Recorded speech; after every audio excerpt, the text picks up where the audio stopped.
Hello everyone, this is Dave from Dave's Wreaths and Things. Here we go. We are on day number 7. These wreath weeks always go by so fast. This is the third one I've done so far. We've done Halloween Week together, we've done Wreathmas Week together. Now we are almost done with our first Wreathster week. Say that 10 times fast. Wreathster. Yeah, I can't even do that 10 times. Anyways, why don't I just get started with day number 7 of our 7 days, 7 wreaths, Wreathster week. Let's kick off day 7 with this white kind of grapevine wreath, a artist panel from the Dollarama, some eggs in a bag, nice decorative eggs, pink florals, and I have blue florals as well. To create this wreath, I'm using this ceramic bunny, and I'm going to use some acrylic paint in white, a paintbrush, and my regular crafting utensils today. First thing I'm going to do is I'm taking that wood artistic panel and I'm going to paint it white. So this is just plain white acrylic paint. You can get this at any of the dollar stores along with the paintbrush as well. I paint the top. I'm going to paint all the sides as well.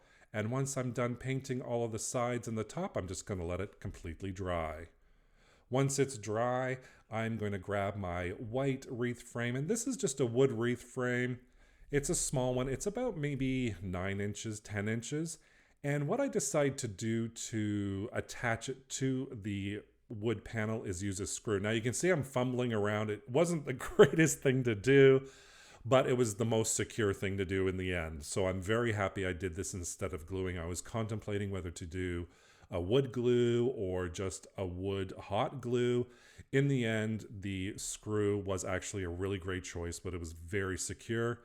And once I get that nice and secure, I kind of was annoyed with the silver screw. I'm not going to lie. I kept looking at it. It's kind of hidden and it would have been hidden, but I decided, you know what? I'm just going to take a little paintbrush with a little bit of acrylic paint and I'm just going to paint the head of that silver screw. You can kind of see there.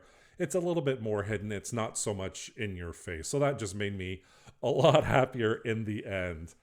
Now I'm just going to find placement of where I want to put that ceramic bunny. I didn't paint it. It just came white, just as you see it is how I purchased it. And I glued that on there. Now I'm just going to separate and cut up my blue florals and the pink florals. And I'm going to get all ready to start adding those florals on there. What I decide to do is I'm going to do the blue florals first, add those on there. Kind of a little bit of a dry run, but at the same time I wanted this to be, you know, those English gardens? They're full of flowers. They look overgrown, but there's still something organized about the chaos. Does that make sense? I love English gardens, and that's kind of the look I was going for today. I wanted something a little bit less organized and less methodical, which I love, don't get me wrong, but I wanted a little bit of chaos here. Let's say a little bit of natural chaos. So I'm just semi doing a dry run, but at the same time, I'm just gluing everything down. So you can see, I pick it up, I take a look at it, see how it looks. Do I need more? Do I need less? And then I start adding in those pink flowers every now and then as well. I used 2 bunches of the blue flowers and 2 bunches of the pink flower to make this. I started off doing the wreath portion first, and then I'm going to work on the stand. But look how this is coming out. This is exactly what I had pictured in my mind. And you can't see my face right now when I'm looking at it, but I was smiling like crazy. I brought in the eggs to see if I wanted to use them, and they didn't really go with the theme or what I wanted.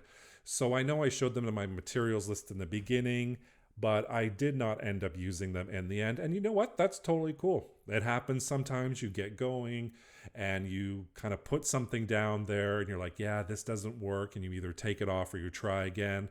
You've seen in a previous video where I have attached eggs to the burlap bag and I took them off. I do that all the time. But here I am finishing off with adding those florals on there, adding the last ones, and look at this.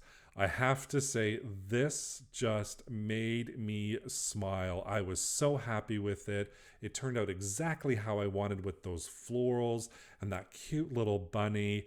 It's very simple, very elegant, very classic, and yet it still screams Easter to me. And I hope you enjoy this wreath as well. Look at all those florals. And again, all of these supplies came from the dollar store. Can you believe it? A high-end looking Easter wreath, great for a centerpiece. And again, we are celebrating the 7 days, 7 wreaths of the Wreathster week. Don't forget to click that playlist right down below in the description box, and I'll take you right to all the episodes.